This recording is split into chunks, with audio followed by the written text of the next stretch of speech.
less effective just because the enemy can build a bunch of magic resist if there's any more in the composition in addition to the Karthus. Don't worry, I've been watching on the LCK, and the very swift double Morellonomicon can come out to counter that. One Gaming, they stole away game number 1. They're looking to make it a swift 2-0 that looked so unlikely when we saw a 0-6 and 0 Karma. Very much looking forward to Nuggery on the Renekton as well. See what he can do on that lane dominant champ in the top side as we're just about ready to load into game number 2 here. Canyon, one of those guys, he and Cuz loving the Karthus, and he finally gets a chance here with all the other bans. Let's see how it goes as we are going to hop onto the Rift now for game number 2.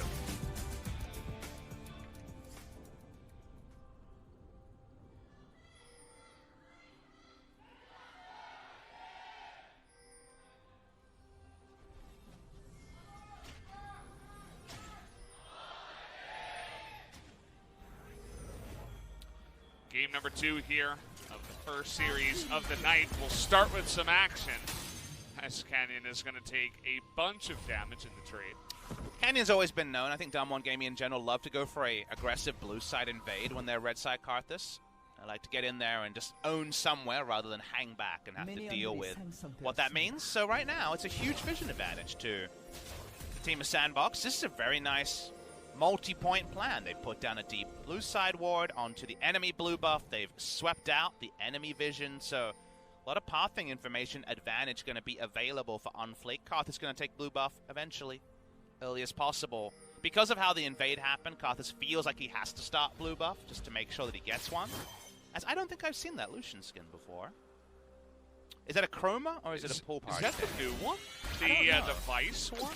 But it looks like the one that Double Lift always uses, the regular blue one, but with a pink chroma, so I can't tell. It could also be the Vice one. I don't know. I think it was, right? It was Lucian and Jace and Garen were the ones that picked it up, if I'm not mistaken. Not 100% sure, as Unflake is going to be spotted coming He's going on in here. straight in there. The thing is that Canyon is going to know that he is here. Oh, but look at Canyon. He's standing next to the wall. Yeah. So that if he's contested with an EQ, he's going to get over. Now, that is some advanced Karthus technique that people at home should consider. Every little movement matters, especially up at the top of the charts, you know, when you are a top-level professional gamer. And as you pointed out, you know, he knew that Jarvan was going to be around somewhere. And preparing ahead of time is the smartest thing you can do. Because Karthus does one thing. He rips through jungle camps. So all you have to do is not die along the way. Canyon covered himself in glory there because now, with full information that we knew that he was being contested, Jarvan's going to spend a lot of time walking long paths. Meanwhile, every jungle camp deleted instantly by Karthus. Look at the jungle CS. Yeah. It's 5 camps to 2. So far ahead, and one of those camps for Unflake is very far away in the Krugs, all the way down to the bottom. And very, very slow and punishing to Machete Rush Jarvan. And that's why, if you see a Machete Jarvan, which is the normal way to go, you know he's not going to be rushing Krug camp. Most often, he's going to be going for big camps, looking for ganks, scuttles, and maybe an invade. Given the jungle matchup in the level 1, the invade was most likely. And Canyon just goes on his merry way.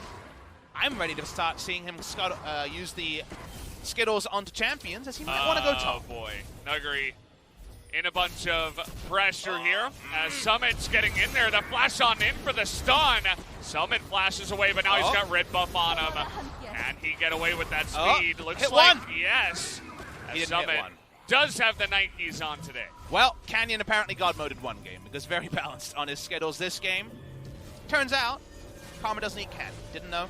She's not a candy eater. No Skittles eaten. She got 7 gold pouches. I think that's what they're called. 375 gold already for Summit on that Karma.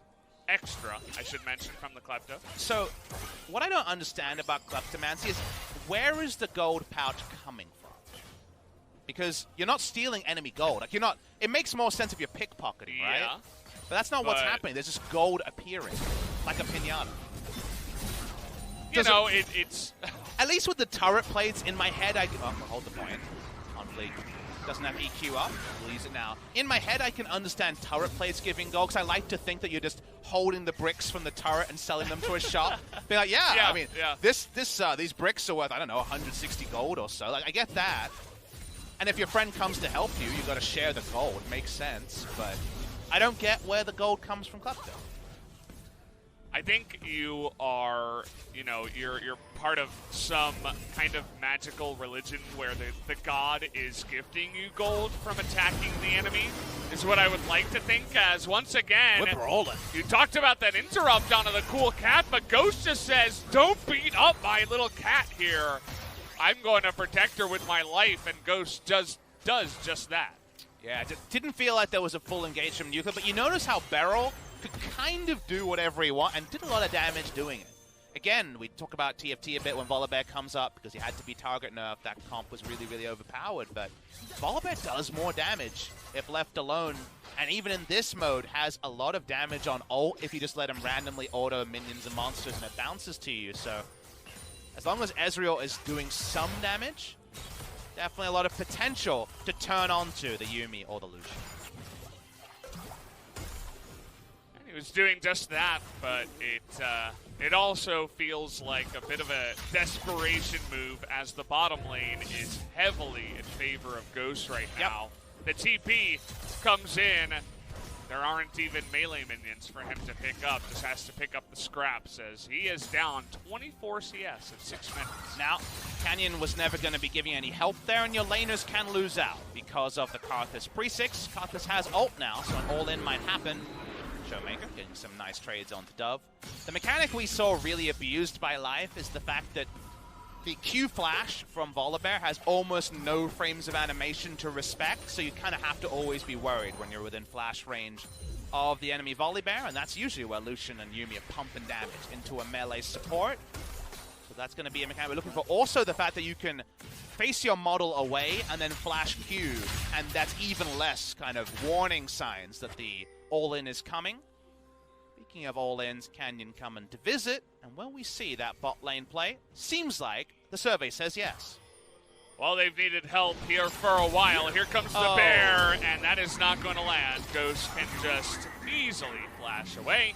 The gank will not be successful. I feel like Beryl was a little bit too straightforward, that was the play he was looking for, even though there wasn't to know for the enemy that Karthus was around, and the Volibear looking a lot more balanced this time, Valdez. Yeah, I mean, he's just going to be a sad bear in this one.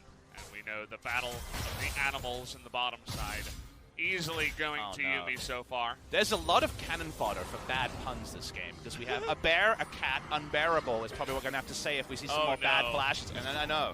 It's coming, Valdez. Are you kidding me? Shut up. On Fleet goes in, and he goes out. Canyon really trying to push the issue here.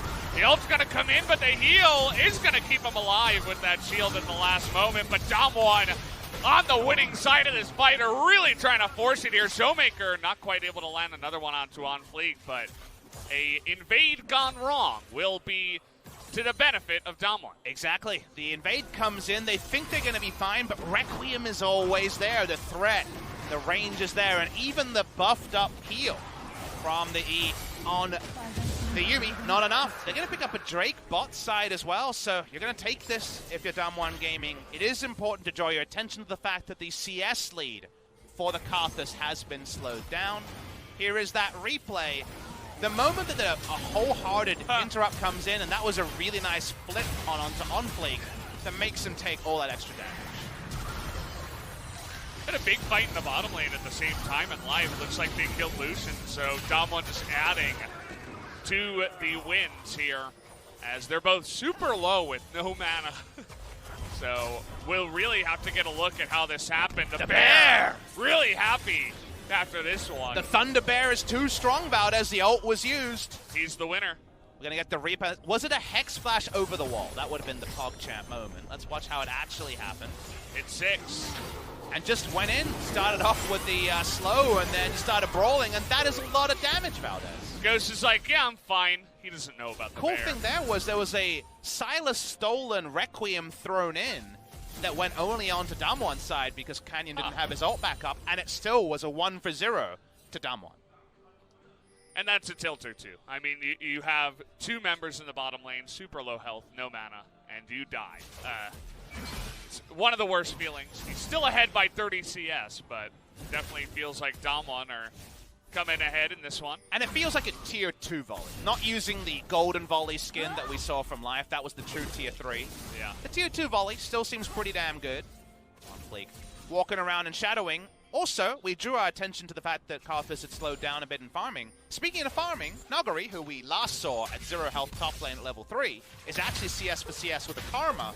So it seems like top lane's going better than expected as well. And speaking of which, trying to win here in the 1v1, but on fleek is here. The tether lands. And Nuguri now desperately trying to get onto the Karma. He's got a lot of help from his friends coming in here. The stun and the spinorama. He's going to be able to pick up that kill. Essentially 1v2. Solo kill in the 1v2, harkening back to his outplays on Summit's Renekton as Klepto Camille. He spent game number 1 getting whacked on, dying multiple times, 0, 6, and 0. This time, he's the one with the bigger stick, and Summit is in the death chamber. That is not what you'd expect in the matchup. I mean, he was the real alpha in that trade. Just immediately was not scared to take the trade against Summit. Once he saw on fleek, he's like, yeah, what are you going to do? Little puny prince, essentially. Of course, did we track on whether there was any shield destroying that? I didn't actually catch whether the empowered W from Nuguri actually got the new value that was introduced. I'm sure our fantastic observers will show us in the replay. So let's take a little look. Remember, above 50 Fury, there we go. The first shield pop happens. Didn't even think to look at that, but remembered the patch notes as we went on. That was Summit, lower than he would have been originally. Watching the Fury generation, when does the bar go red? It's available again. Why not guarantee the kill? Because whether it's shielded or not, that 3-prong auto stun is going to pick up the kill. And note that On Fleek was there originally to try to help the Karma, but the rotation of Showmaker and Canyon up the river, plus the True Shot Barrage, means that On Fleek was like, nah, I'd rather not try to continue on this. And speaking of which, Nuguri trying to continue on the trade here is going to back away, but pushes for the Karthus to get in range. Love the SK Telecom T1 skin.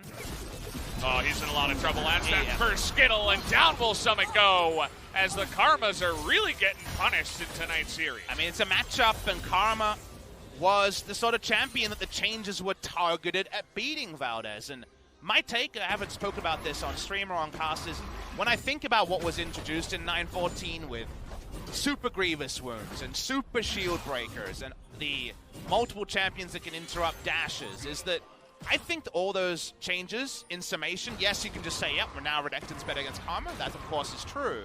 But I look at those changes as buffing red side, because blue side had been trending really high on win rate globally for a long time, and once again, recently, I feel like the power of red side, now you have counter picks that break the game in different ways. 60% grievous wounds is breaking the game. Shield breaking like that, like, even if it's against a GP with Sterix, it's like, cool item. Now it has like 0% gold efficiency. I popped the shield. That's game breaking. You can do a lot of cool counter picks on red side now. So a team with Nuguri and Showmaker, really talented solo laners that can play all sorts of crazy stuff, is going to be relatively buffed by 914. Meanwhile, if you just have safe solo laners that want to take the meta stuff and meta Zerg it down, I don't think 914 is quite going to be a tonic. It's definitely a good point to note. With a lot of just counter abilities added into the game, it makes sense that when you're counter picking, that could be used to a very high level. So it's good to note that as another Ocean Drake here on the Rift. This one should be given to DAMWON Gaming. But so far, it was just the one invade by the side of SANDBOX, the interrupt from the Volibear to get the first kill. The nice 2-on-2 kill on the bottom side. And speaking of which, Joker and Ghost really trying to force this one. Tower plates were almost dead, and the jungle wasn't coming there, so that was a bit peculiar. Here we go. Oh, we're flipping now. It's going to interrupt the dash as well. Ghost taking a bunch of damage. In goes Nuclear with the exhaust. He's going to be baited in. And now On Fleek will be able to dunk him on the backside. Nicely done from SANDBOX to actually bait them into that fight and pick up on a kill. I believe Beryl wasn't able to interrupt the E there from the Lucian. We'll get a replay to confirm that. And then the team misread the map. Canyon walks up, level 9, but I believe Beryl's passive is available, so isn't under immediate kill threat. And back to the top side here. You do have those all-in windows now, as the Renekton that weren't there before. We watch Nuguri. Dashes in, doesn't break the shield that time. Immediately going into Dominus, though, as Nuguri takes a trade. He does have Showmaker nearby, but that's not a trouble bubble. I mean, really, it was. Well, not much trouble for some. No, is what I would say. Nailed it on the second. Yeah. Well, now we're just flashing in. This is 1v1. He has that Requiem, but it's not going to be enough, and he even gets the heal off. Nice little try from DAMWON to be very aggressive on the play. At least it's going to push Summit out of lane, but that's all it will do. Karthus in full display there. An extra 50+ damage would have been lovely from Canyon. Level 10, even level 11 would have been big. Feral Arms to the mid lane. Remember, the Abscond will also be interrupted by good old Volibear. If you look at the enemy team, quite a few dashes that he can do a number on. Oh boy, Jarvan hits by the bubble, and now Feral's in a bunch of trouble here. Has that passive proc, but it's not enough. And now they're calling out the Showmaker. He has to use his real flash to get out of there. As SANDBOX quickly turned that one on its head. Getting a bit fast and loose now. DAMWON walking up too far with melee champions who are being punished. Bot laners don't both roam. A little bit of a stabilizing impact, but they do lose top lane turret to the Renekton. We're going to get a replay of how this play went on the all-in. It was a weird time to all-in because turret plates were already dying, so don't really get the ultimate there. But if you watch here, the flip happens, and maybe there was the interruption there towards the end of the Relentless Pursuit. Didn't get the maximum value, still was able to flash out after the fact. But then Nuclear got super baited as Canyon had taken a long path. Speaking of getting baited, hit the stun, get the low health bar, but this is one of those high value uses of the stasis and a secondary kill to SANDBOX to get them on the board. Yeah, Jarvan in general, I think it's pretty good, but it's especially good against the Karthus because you almost always take that stopwatch. But as you mentioned, that's going to be just another great moment. You know, just engaging and stopwatching, it's just fantastic on the Jarvan. And we see another moment where it's good for the debate in this game. I just realized that the standard build, you know, Black Cleaver plus a Spear Shojin in some order, how are you ever going to be able to run away unless your flash is up, right? Because he's going to have so many W's, so many stuns. And the shield breaking mechanic is going to be there for at least half of them, you would imagine. So not often that Karma has to dodge lane, but we might be seeing pretty similar shenanigans to what happened with the Kled in game number 1. Yeah, a bit of a different flavor. Again, the Kled was available in the second game as well, but Nuguri decided against going for that pick. Instead, decided he would like this Renekton. We mentioned that we would actually pretty much like it in the mid lane against Dove as well, against the Sylas, so I feel like it made sense to go something that's very, very lane dominant. He has the Renekton skin, that of course is the Marin skin, where we get to talk about rocking it out with his croc out, one of our favorite sayings here in the LCK. Yeah. Fun story is that I know that SKT were really hoping they could pick up Nuguri in years past, you know, before he was, of course, in the LCK on the big stage here. That was a player they coveted, and they've always been about mechanical talent, especially in their top laners. And, well, this is Nuguri. And he's back again. Summit does not want to see this croc, as finally the tether will land. Nope. Requiem. Ooh, gets it right after the shield goes out. The timing was literally millisecond perfect. And the double pen was just on time. It didn't look like it would be lethal damage, but it actually puts him in the death chamber. And the timing on that, I hope we get another slowed down replay. It was right as the shield goes off. That takes some skill. Perfect timing in another sense. Yeah. Results orientated, yes. We'll wait and see if there was actually thought behind when to press the R, because sometimes you just press R about this. No magic resist, a lot of armor stacking, so I'm surprised and taken aback by how much damage it did. My calculations are off, pro player calculations are on. As SANDBOX say, what can we get? We gotta get something on the map. They're gonna try to, but don't even want to start the Ocean Drain. Oh boy. Jarvan, no flag and drag here, but there's no real follow-up. They don't want to run to the river now, as I mean, the second we saw Summit down a level and down a bit of health, running right by the hiding Renekton, we knew that some action was going to happen, but wasn't 100% sure at the kill. It did end up happening. We have now the Ocean Drake fight. Not something we say all the time. If SANDBOX want to fight, they want to fight when their items are on. They're going for it. Oh boy, Peril just gets on in there, trying to counter-engage, but Canyon is going to live, as is Showmaker for an incredibly long amount of time. Finally goes down to Summit with that big Monster Q, as actually the one kill will go, and now Silas is going for that Requiem.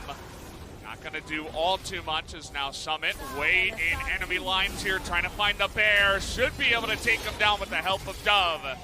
TP also coming in. As SANDBOX, they really want to dive on in here. Nuguri wants to say no. The True Shot Barrage immediately shuts down Ghost as they put them in their place, but Dove still pretty healthy here, thinking about going in. A huge amount of posturing now, as Canyon is going to be slowed up. Looks like eventually they will be able to disengage. Good use of time by OnFleek. Here's the Requiem just off cooldown. Flash, W smite to make sure that one didn't register. Down the bot lane, we're still brawling. He's gonna get that second dash here. Nice block by Joker. This Mantra Q comes in too.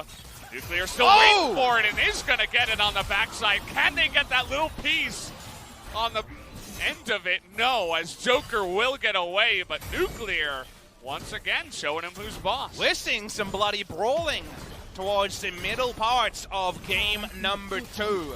SANDBOX taking some shiners in game number 1, but giving them back in game number 2. Requiem was almost off cooldown as that fight continued. We saw 2 of them, one stolen by Dove, one enacted by Canyon.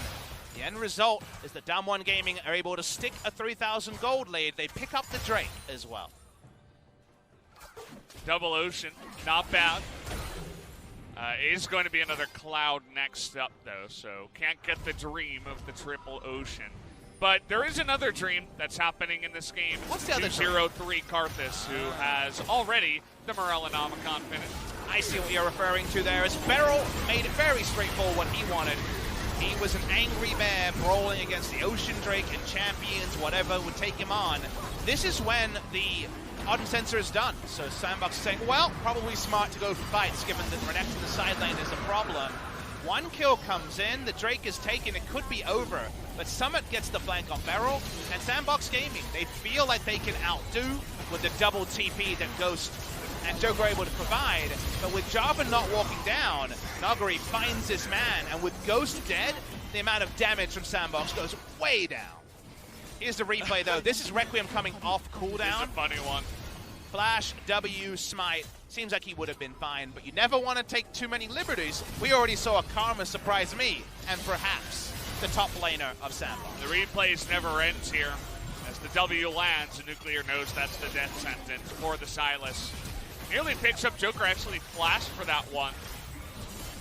Not actually worth it on the back of that fight. But either way, was feeling it after getting the one kill. Kind of had to gather ourselves after all the brawling we had around that Ocean Drake. I'm thoroughly flustered about it. Yeah. DAMWON ahead by about 3,500 gold, and what they got a couple of big carries in the Karthus and the Renekton. What if you do, you're a noble Karma, you wear your tiara with pride, and you see an angry crocodile with Spear of Shojin, Black Cleaver, and Grievous Wounds behind it? What do you do, Valdez? You run away. You might get one auto attack for your Klepto, but then you'll probably take half your health bar. He's 2,000 gold behind as Klepto Karma. That's a problem. The Karma and the Tom Kench in recent times have just been raffle stomped in a lot of these series that we have been seeing. So I'm sure that's going to make a lot of people happy, actually, that we will get some of those boring picks out of the meta, perhaps. But my answer would be, if that was my solo queue game, I'd maybe jump onto NA and play some DMC. Yeah. I wouldn't blame you. I've done that before. As SANDBOX pushing top, nobody's actually here. SANDBOX have usually been good at playing the map, so they're finding something for free. They got 2 control wards down to make this safe. Not like a prowling Karthus is going to do too much hurt there, so at least they're finding leads somewhere on the map, and that's side the map with Baron, so you'll be pretty happy with that if you're SANDBOX. They're going to have to slow it down a bit, perhaps, as SANDBOX out of position has to use the QSS, actually. That's second item for Ghost after that Essence Reaver. But DWG, they say, oh, you want to group up in the top side, take a turret and back? Well, then we'll just group up in the mid lane, take a tier 2 turret in the mid lane. There was so many free lunches against DWG Gaming in spring where they'd have a cool mechanical play, they'd make a mistake, all that's fine, but there'd be so many. Enemy team got these 2 things, and DWG Gaming got half of one thing.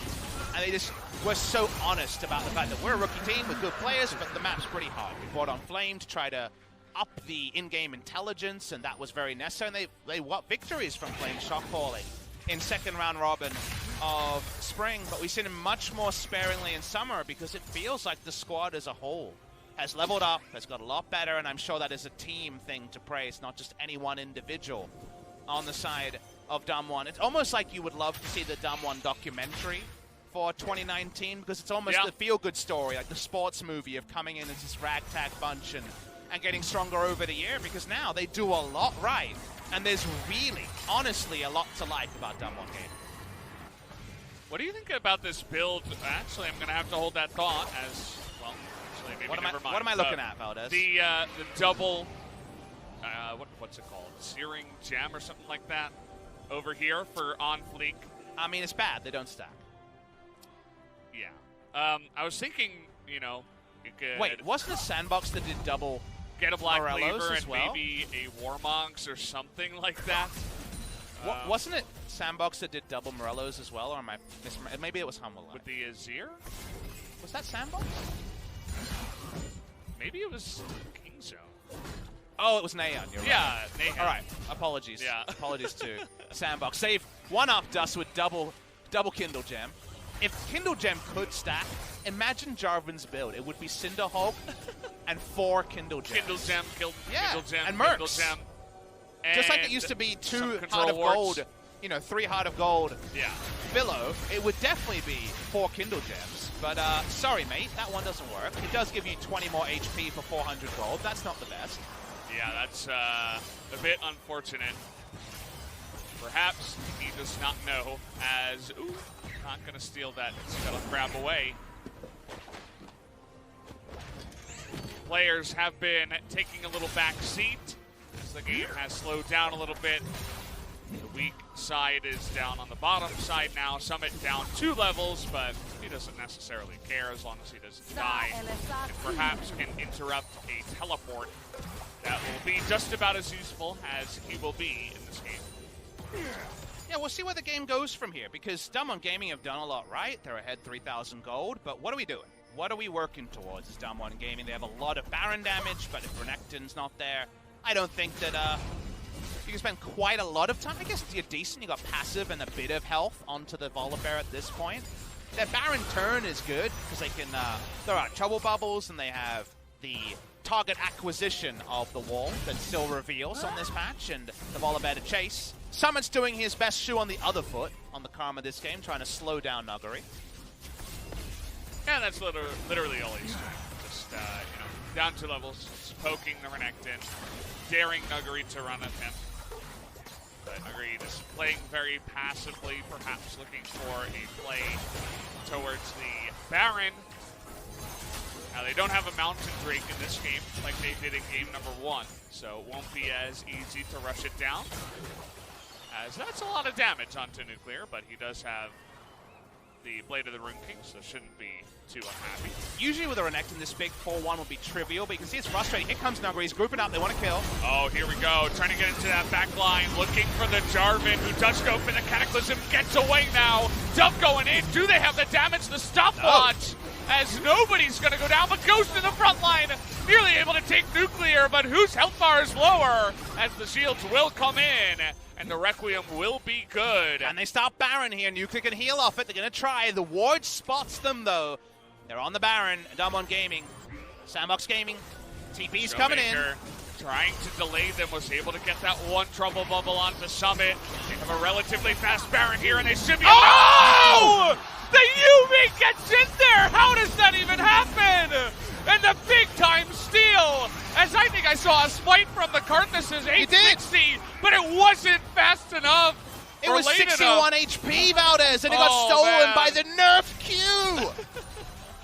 The Yuumi, and Joker's the hero. He's got a huge smile on his face now. That series, it felt like it would be over if the Baron was claimed as it should have been. The Jarvan was in the base. No Jarvan, no problem. This cat prowling and styling and profiling. The coolest cat we've ever had on the Rift. Joker's a god. We've seen this before. This is a big push, Valdez. I mean, we'll see how the game goes from here. SANDBOX not quite as many kills, I suppose, as the time that DAMWON did it in Game 1, but still a good push to take out the turret, as they also got a couple of streak shutdowns on Karthus and Renekton, and immediately the tables are turned. Yeah, the tables are flipped. I think both tables thoroughly flipped, trying to understand what happens next as both teams. Do you take the Ocean Drake here? I'm going to put my thinking hat on and say no, because it means that the Elder will spawn. 4-stack Elder at 36, so that's not ideal. But, you know, you take the objective in front of you. I understand why the play happens. Here's the replay, and it accomplishes what DAMWON wants, even though they don't get a kill, because they get so much damage on with the goldie they have. They have Requiem to chase down a kill, with the Yuumi and all her healing buffs. Unlikely to happen, but it should have meant a guaranteed Baron. What do they last see is on fleek on 500 health. They zone them out.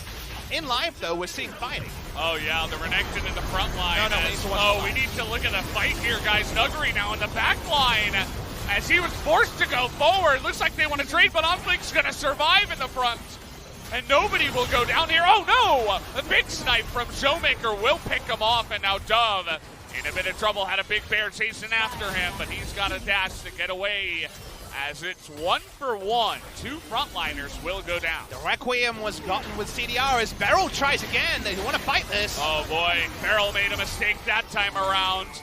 Flew a little bit too close to the sun. Nobody was able to fight and follow up after that play as Ghost trying to get the slowdown with the Yuumi and get Joker closer there. They called to start the fight because Karthus was one assist away from Presence of Mind getting the Requiem back. Got it back, baited Beryl into re-engaging, and he dies as well. The healing, the topping up that's provided here. We know who the MVP will be for SANDBOX if they go on to win this. Yeah. It was all about one prowling projectile, but the team fights have also been pretty good behind it.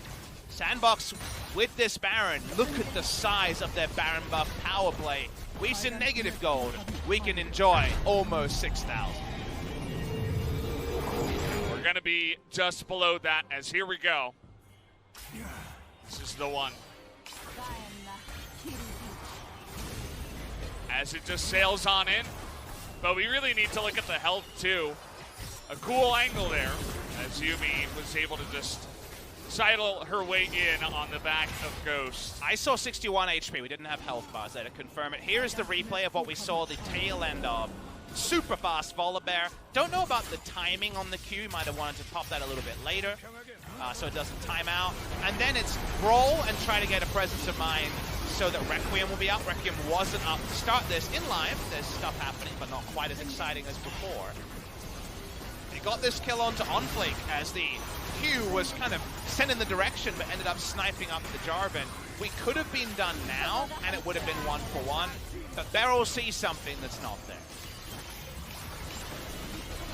Yeah, I mean, he's just going to run straight at Ghost, but it's Illusion. He's got a lot of speed with the Yuumi on his back.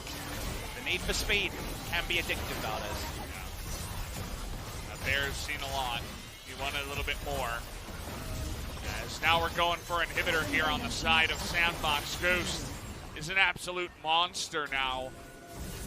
After a bunch of those fights, he has 4 items plus the stopwatch. And if you run at them, I think SANDBOX is still stronger. In the 5v5, there's ways to play around that. If you break the right shield, who knows what can happen. I'm very excited to see what team fight opportunities the Renekton can get, because controlling your rage isn't always a trivial thing to do. It's not always in the right spot in a team fight, but that's a death cap on the Karma. The Lucian, if he's able to free hit, is doing crazy damage. And Zoe, when the 5v5 gets started, is way less strong than Zoe before the 5v5 gets started. So right now, I feel like teamfight-wise, there's a lot to like about SANDBOX. Gold-wise, it's only 2,000 between them. This is the interesting time, though, because we're going to have a 36 minutes with Baron up and Elder up. And if you trade them, feels like DAMWON Gaming are happy with either. And SANDBOX Gaming really want to deny the Elder. The Elder, you mentioned specifically. Imagine the amount of poke. Speaking of which, Ghost trying to do his best impression, and we're engaging on top of Canyon here, who has his flash, but just sits there and fights up against Sanfleek, was not scared. No. He's going to get slowed up here, though. Might have to flash. There it is. That's going to kill him. Here we go. Not much he can do, as no stopwatch, none on the backside. Has to throw out his own, but it barely does any damage with the Mancer Karma Shield. No one was there to interrupt it, so he was accepting his fate. They're going to run at Baron at the moment, SANDBOX. Elder spawns, but of course no jungler on the side of DAMWON Gaming. Perfect pick, exactly who you want, because the smite goes down and the one-for-one dream is dead. Look at Nuggery and look at the pings on the map. He says, join me for the gank brush. Come into this one. As you can see, SANDBOX, they really want to just get on top of this Elder. The TP comes in, and Dove is just going to read him like a book. Yep. How could we lose this scenario is the question he asked before he popped the sweeper. Really smart read there. Against an on-hit burst Renekton. They run to the Elder. It's a low-value Elder. Never feels great to give up, but obviously you don't take this one. Despite, I mean, if you're DAMWON Gaming. Absolutely. No point in smiting there as well. Just down. Nobody is going to challenge that one. No true shot barrage as he used it just before. So now SANDBOX barreling down the bottom side with two buffs. Has the Elder and the Baron. And not much that DAMWON can do to stop this. Let's see where they put up their last stand. Will it be here? As Nuclear loses half his health bar from a couple attacks from the Lucian. Yeah, you're even scared of stealing the Requiem, although it's not available just yet. Ghost takes a big chunk. Remember, the healing is higher than ever before from the Yuumi. It doesn't look too bothered. They're not going to put up their last stand here at the inhibitor turret. They actually want to do it here at the Nexus turret. So one last chance, one moment of desperation for DAMWON to stop the onslaught of SANDBOX pushing on in. Trying to go in there, as well as the culling to try to zone them away as huge damage comes out from Dove with the stolen true shot barrage. Push continuing on. They've got a massive wave with 3 buffed up cannons, and they're just going to go for it, diving in onto Canyon. Nuggery, not much that he can do. Nuclear trying to be the hero on the backside is going to flash away, but eventually goes down. Nuggery's still alive, though. They might be able to stop this, as Joker is the only one left with On Fleek, just barely trying to get away, and DAMWON is actually going to stop the push. Nuggery was so smart with his target selection to clean up the better part of 3 people alone. He has had a much better performance in game number 2. They hold on to the base, they get to keep fighting. What are they fighting for? It should be SANDBOX looking for a way to close this very shortly. We get on the replay here. Now we're already onto the inhibitor when Canyon is straight up dead, but watch Nuggery. He wastes all of Summit's time. Solo kills him in the back end, and remember, Spear Shojin gives him so many procs. And then the moment that they realize it's onto the Nexus, Nuggery changes from on Fleek and Dove onto first just straight up killing the host and then killing the Yuumi as well. That's a lot of gold being shared between Showmaker and Nuggery. This game continues. It is absolutely not over yet. I mean, we still have an inhibitor even in the top side. They can sweep out and deny a bunch of wards. You can see already a couple of control wards. There is one ward from the blue team. Not sure if that's actually being denied right now and if they know about it. So potential to go in, but it's only 1 TP for now. It's only Summit. So would be a very risky play if they actually went for it. Even with the nerfs, big damage numbers coming out from the Cat. Definitely lowest number low situation going on for poor OnFleek on Tank Jarvan. Everyone else doing boatloads of damage in game number 2. SANDBOX saying, okay, they won one fight, you know, a little bit of an extra item here for Nuguri perhaps, but we're still stronger, even without the buff. So we're going to try to push down and take out an inhibitor here. Have a decent amount of poke, but look at Nuguri. Now we're diving onto Canyon here. He does not have the flash, but he does not go down again. Beryl is going to engage. Ghost is going to go down to his DA, and immediately they're taking him out one by one. Nushin able to take out two on the backside, but it might not matter as DAMWON is going to push them again away from the base. The team fighting Renekton is working out. They're inching forward. 2 for 2 is the trade. It doesn't win them anything, but it definitely delays things as Showmaker is desperately trying to deal with these minions. He's calling his team back. He's like, please help me out, guys. I can't do this all alone as a Zoe. So OnFleek knows that Canyon's team flash is a couple of seconds away. It's actually available just as we go live at this moment. And they want to just take him down from range, maybe end him with a Requiem, but there is no Requiem coming out. Side of SANDBOX this time around. DWG Gaming chase in. It's close, but Nuclear and Showmaker aren't under threat. On chase for further kills, but we're getting competitive. And SANDBOX Gaming aren't just trying to play the safe play of with 2 inhibitors down, taking the third and making it academic. Well, we've seen this before. Just teams desperately trying to hold on, but DWG are actually doing one of the best performances we have seen in a while of holding on here. Funnily enough, one person who's done a lot of damage, the Lucian in this game, who out-damaged, we saw on the graph, about 5,000 more damage than Ezreal, which of course is tricky to do when you're a mid-range, short-range AD carry compared to Ezreal. There's a lot to respect if you try to play, because usually Lucian wants to be roller skating around a team fight, but Trouble Bubble is obviously very scary.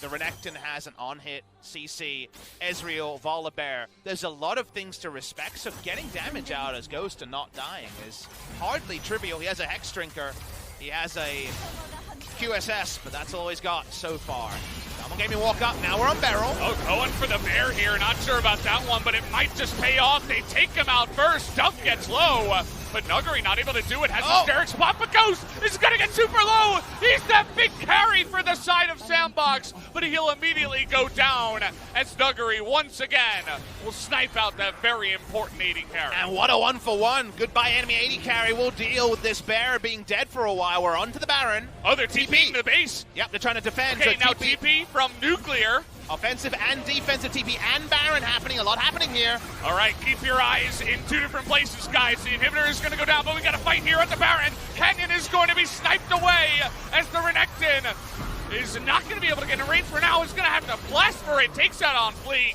And Nuclear actually in the base, trying his best to defend here, but he needs the Zoe to come back.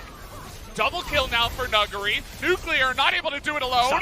Summit just getting auto by auto, but the W is going to hit. And one more Q would have done it, but Nuclear not quite able to get it. Showmaker also out of range, but they deny the pick on the Nexus as Nuguri now trying to get to the back line. This is an insane play overall here as now Dove wants to go in for the fight. Not sure about that, buddy, as he's going to get burst down. We even got Zoe coming in here too.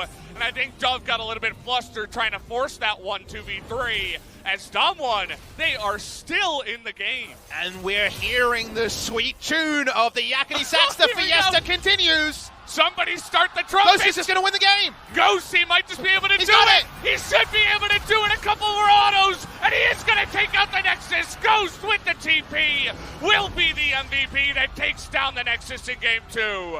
No one denies the second backdoor, it turns out, in this one. SANDBOX take it down. We're rollicking in Low Park, and we go to Game 3 to work out the victors between SANDBOX Gaming and get that best of one to really work out who deserves all of the points. On balance, you'd say DAMWON, but SANDBOX, oh boy, did they have to fight for the end of this game. Ghost, after being caught in multiple team fights in a row, you know what's the best place for Lucian to be? The hell away from everyone else. And you have to imagine, I mean, there were 3 teleports on the team of SANDBOX from what I can remember. Yeah, I don't remember the, Yuumi didn't have teleport, of course. So yeah, 3 teleports, they stopped 2 of them. And then just the last one, the most dangerous one, the Lucian. slippery roller skater was able to get on in there and just do 4 or 5 autos and take out the Nexus. It was the Ezreal that ended up doing the most damage at the end of that game. It feels like we're seeing a cross-section of like a mountain next to a river. Yeah. In this particular gold graph, but geographical analogies notwithstanding, 43 minutes 20, action all over the Rift, mistakes aplenty, multiple rounds of backdoor, and then a thrilling finish where the music dies, but almost felt like it was intentional. Very raw feel here around Low Park, and how do you pick up the pieces, you know? How do you go there and talk about the game without, you know, saying some naughty words and getting a little bit too angry? Yeah. You got to pick yourselves up and do it again. I mean, we almost said a couple of naughty words during that cast as it was out of control, especially when they had the picture of the Nexus push from the Karma against Ezreal, and he almost won that fight, too. If he could just push Nuclear away, then Karma would have just won the fight and taken the Nexus down. And double kill from Nuggery as the Zoe's back just barely on time. Man. So many crazy moments in that game. Shout out to our production to catching almost all of it there. As still would have liked to see exactly what the health was at on the Baron. Maybe we'll get that in a replay. I think it was 61. I only saw that on first glance. Yeah. But, that was the one thing where I was like, I really would have liked to see that number. But you know what I really want to see? What the hell happens in a game number 3? Yeah, I mean, that's the numbers we're going to get to see. A lot more damage, a lot more League of Legends here in game number 3 will be coming up to see who is going to take this series after a crazy game number 2.